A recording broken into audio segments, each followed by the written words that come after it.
Changemakers, what's up? Welcome to the Change Chats podcast. I'm your host, Tiesha, and here we're all about addressing various topics in life because we can't change what we won't confront. So let's talk about it.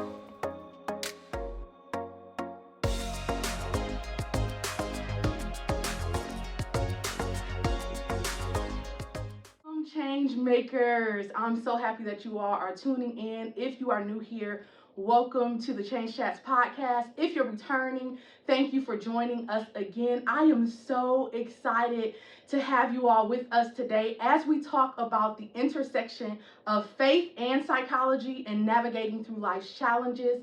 As I told you all when we were talking about triumphs, triggers, and traumas, I told you that I would have special guests to kind of navigate through these topics and help us. And as promised, I do have a special guest today. I am going to allow this person who is very near and dear to me, who has taught me so much and been such a beam of light in my life, I'm going to allow her to introduce herself. Well, thank you so much for having me. Hello, everyone. I am Candace Purifoy, and I am a licensed professional counselor, an ordained pastor, and a professional speaker. And my joy, my jam, my pleasure is I love to work with Christians in dealing with mental health and looking at what are the things in our lives that are preventing us from being happy, being whole, being abundant, and really being able to walk in all that we were meant to. I love it. I love it. That's right up my alley. Right up my alley. And I hope that what she just said also resonated with you all as well. We are going to dive into, y'all know I'm not one who usually prolongs or anything because these topics are things that are very near and dear to me. And this is the point in my life where I feel like God is calling me to shed light on these areas because so many of us need an awareness. So many of us need that extra push to begin to have the conversations, to do the work, to make the changes. So the first topic or the first thing that I want to talk about is kind of how many of us navigate through life and when we come to the point of deciding that we actually need the help of a therapist or counselor or a professional in navigating through life's challenges. And so I want to talk about how many of us, by the time we feel like we need to make it in to see a therapist, we typically feel like there's something wrong or some things wrong, and oftentimes we can't pinpoint it. But what I found in my own life and in talking to so many people is that typically we are seeing and addressing what are the symptoms of root causes that we have not been able to pinpoint yet. What are some ways, even maybe before we get into a counseling session or even after we've done some work with the counselor to help us learn to dig past the surface to get to root causes? Yeah, definitely. One of the things that happens most of the time, like you said, is we are usually seeing the problematic behavior, right? The problematic choices, the things that we have done that we're frustrated with ourselves about or wondering how we can change, right? But the truth is, those are just what's on top. If you think about it as an iceberg, the problematic life situations, that's the top of the iceberg. Underneath is very often what is actually driving those behaviors. And usually that's wounding. That's some place where we have been hurt, harmed in some way. And so some of the ways that I would say you can do that, even on your own, trying to get to figuring out what's going on there, is move away from asking yourself, how do I change this, to asking yourself, what happened to me? When you really start thinking about and actually allowing yourself to go over your life story, you can start putting together patterns and timelines. A lot of times the behaviors that you're frustrated with yourself about didn't just appear. That's so good. You know, they presented after something happened. And so usually if you lay out, I usually have clients or individuals that I'm working with, start laying out a timeline of the good, the bad, the ugly, the things that happened, the things that were said to you, and you can start seeing where some of these things may have taken place in your heart and in your life. I think that's phenomenal. One of the things that I use to help me that has really changed my life is journaling. And I don't know why when I use that method, it allows me to undergo a different process of dissecting what may be hidden that I can't process in other ways. Yes. And I've also found, like what you just said, when we are addressing those surface level things, it brings about a frustration because we keep wondering, like, why am I going through this? Why is this issue coming up? Why is this issue coming up? And without figuring out the root cause and going back and retracing, we find ourselves going around that same mountain over and over again, which becomes more frustrating because we're not getting to the root of the issue. And I think so many of us spend so much of our lives doing that, where it's like we're trying to address the issue, but we keep addressing the symptoms of the issue instead of actually getting to what that thing is. And then we become discouraged, right? Absolutely. Because now we're running out of things to try. Absolutely. We've tried every diet, we've tried every coaching program, we've tried all these different things, and we can't figure out why it's not working. And so now we feel that we are the problem. You just hit exactly what. Yes, and when you feel like that, I mean, I can speak for myself. When you do all of that and you try to do the work and you try to do this and it feels like nothing is working, then you look at yourself and you say it has to be me. And then when you can't figure out anything else, to me, that's when the discouragement sets in, and I've turned to self-sabotaging behaviors where it's like you start to doubt your own worth. And even though you try to do the work to discover your worth, but you don't quite know how to do it, and then you start now backtracking and doubting your worth again. Yeah, because now you feel like it doesn't exist, right? Yeah. Because I've tried these things that TV told me, right, or that, you know, social media told me should work. I should be able to do these things, and it didn't work. So the problem must be me. I must not have the worth that these things are trying to tell me. Man, that's so good. That is so good to think about. And even the outlet of, like, as we're talking about therapy and whatnot, having that voice of someone who actually has more knowledge and more practice to even get you to the point where you can say things that make the therapist help me in this way. Sometimes I go to therapists and they help they help me do some work.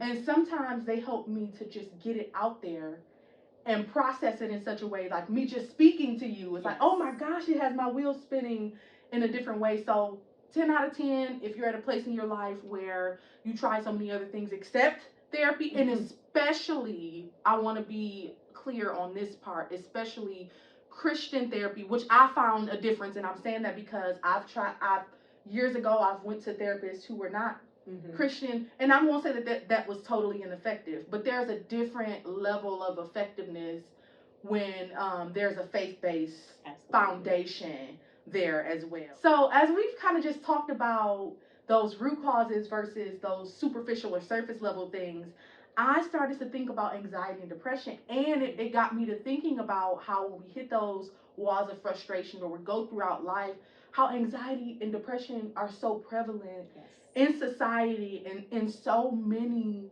people, and we don't know it. We can't put a name to it. We are ashamed of it, or if we're experiencing things, we feel like we're the only ones who are going through it. So then that makes us more ashamed of, like, opening up to people to say that I'm suffering, I'm having this issue, I'm not okay. And so I want to kind of talk about the psychological implications of anxiety and depression, and then factors that may increase our chances of anxiety and depression.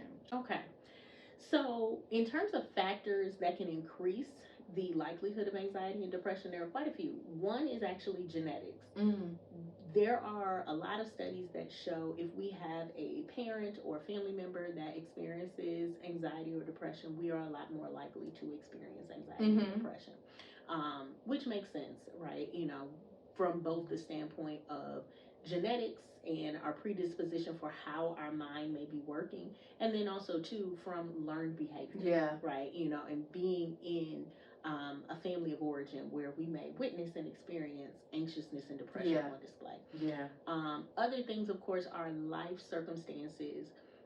One thing that's important to know too, to a certain extent, experiencing a degree of anxiety or a degree of depression is normal.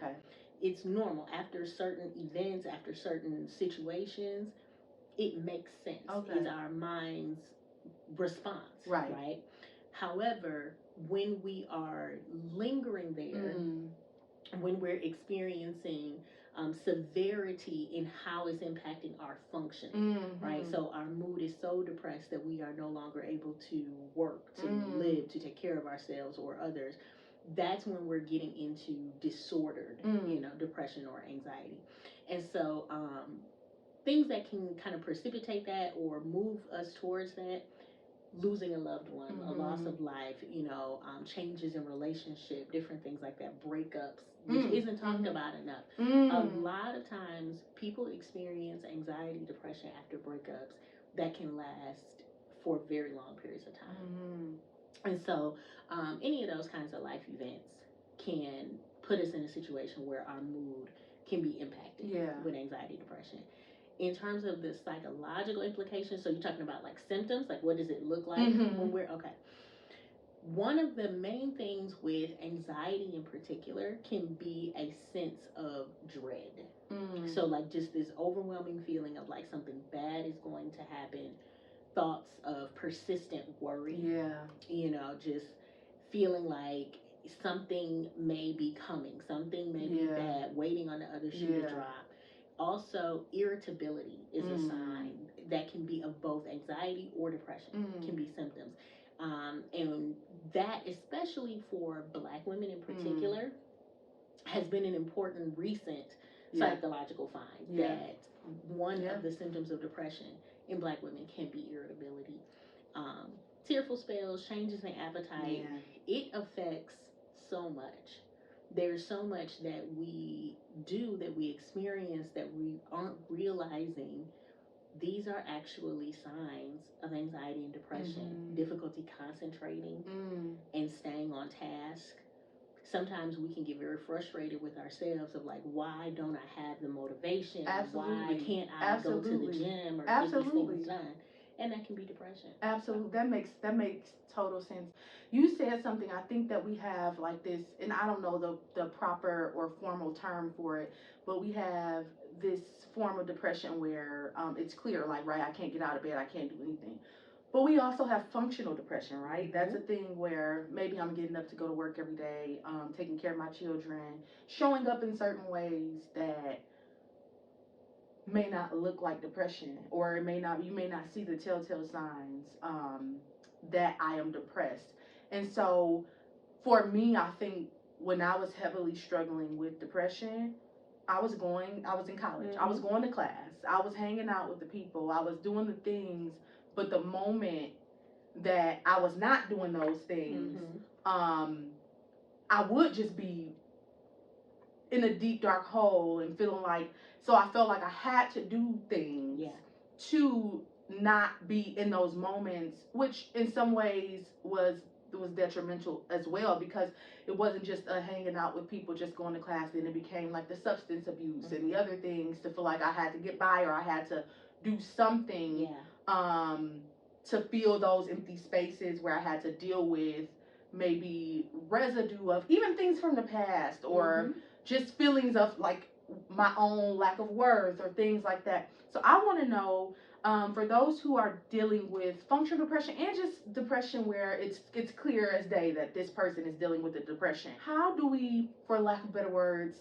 treat or begin to address anxiety and depression in order to better navigate life? Because I know that also I found that it's a process. It's not always just that you wake up after you've done the work, you've had one session, or you've met with one specialist, or you have even gone to God and had a sit down and prayer, then your depression is just instantly gone. So how do we begin to actually approach and treat these things?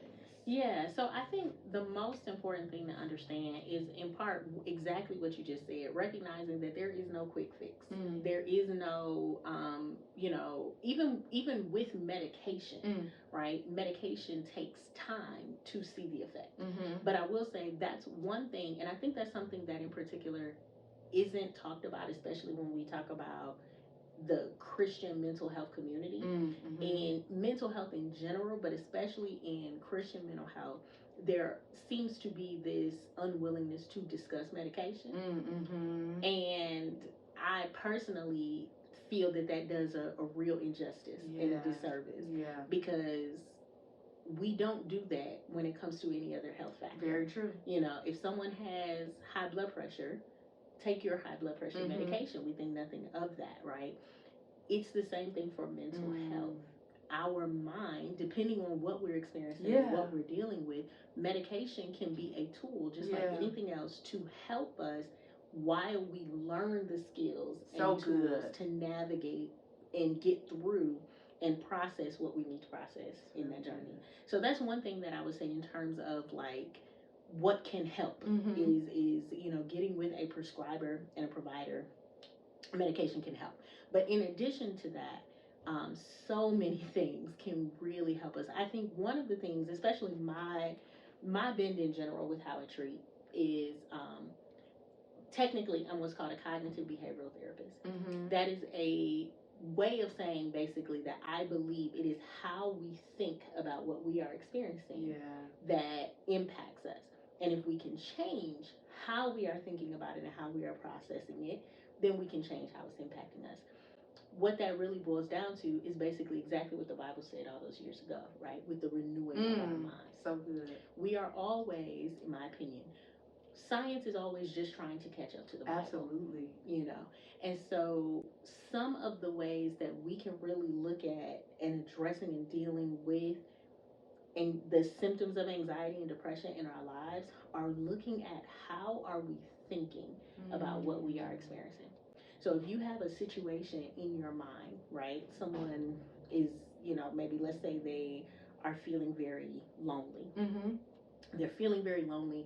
They want to make new connections or make new friends, right? But they don't, because in their mind, in their heart, what they feel is that people don't like them or people won't want to connect with them or reach out with them, right?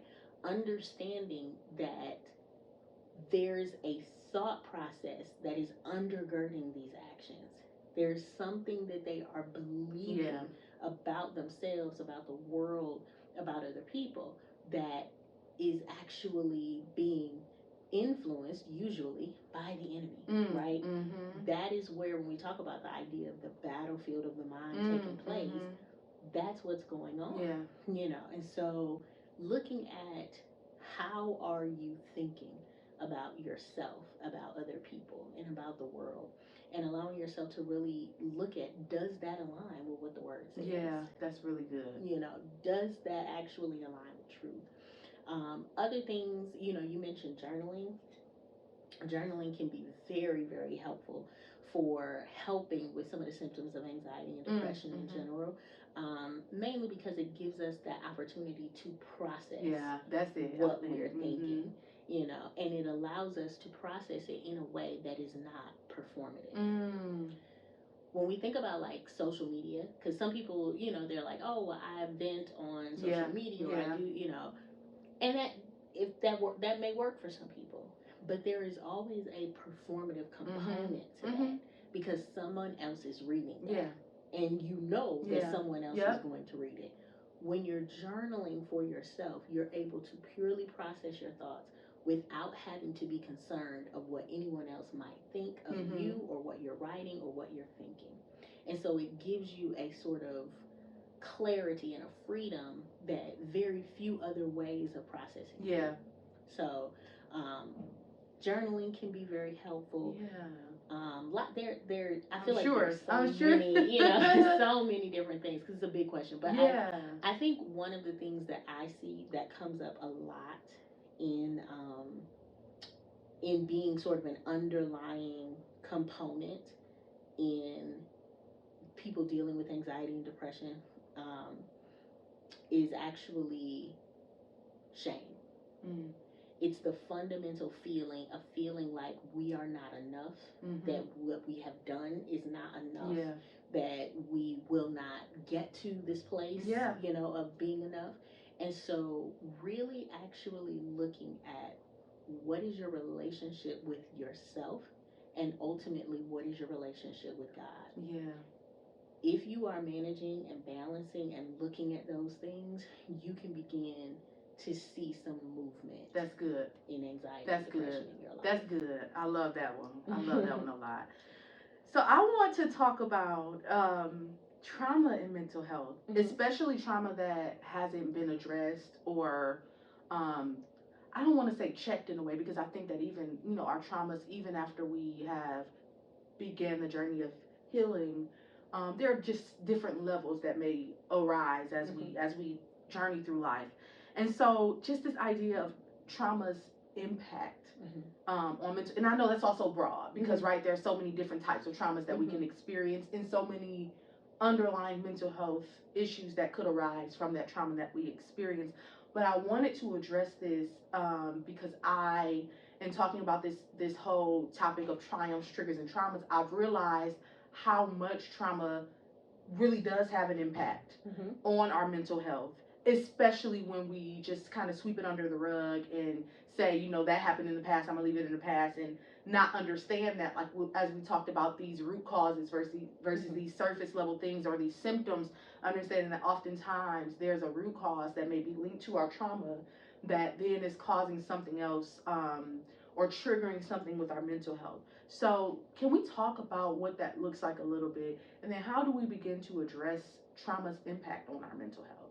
Yeah, absolutely. So the way I think of this, and it's kind of like the iceberg analogy that I talked about before. If you think about um, there being a wound, right? So the wound is the trauma, whatever that is, whatever that traumatic experience is, right?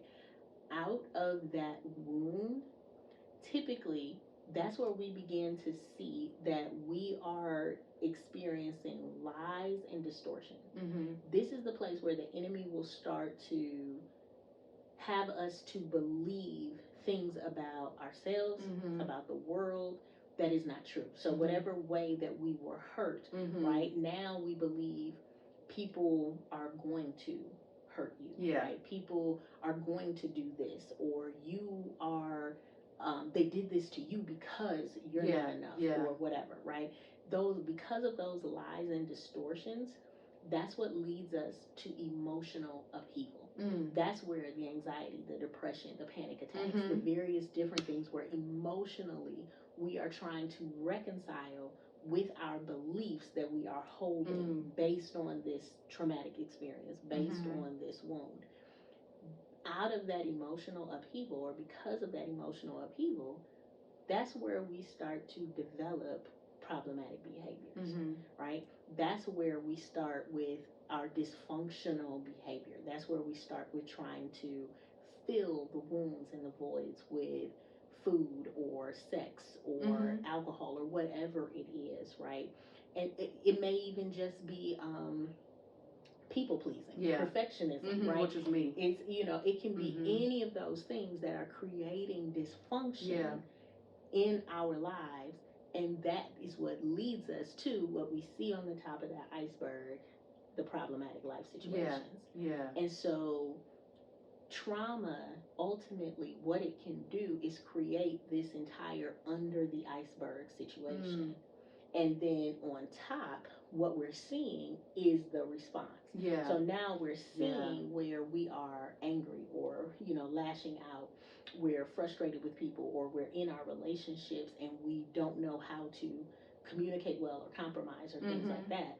So we see all of that, and we, like we talked about earlier, become frustrated with ourselves or become frustrated with our situations, when in reality it's the trauma that caused and created all of this, by building all on top of ultimately the lies that we are learning. One of the things that I talk about is sort of the difference between taught, caught, and bought beliefs, right?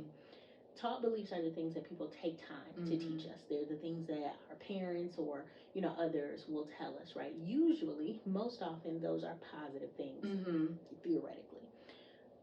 Our caught beliefs, those are the beliefs that we pick up and we catch in our environment. So no one overtly says them to you, right? But you are witnessing it, you're experiencing it, and so you begin to catch and believe that as well.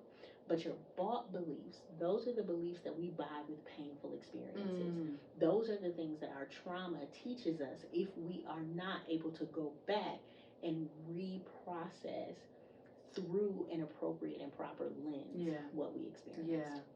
And so for the believer, what is that lens? It's the Holy Spirit. That's right. Right? It's allowing him to make sense of what happened, what we experienced, and therefore what we need to learn appropriately, where truth and acceptance is interjected into that wound. Yeah. And that's what changes the trajectory of our trauma response. That's good. That's good. I love that.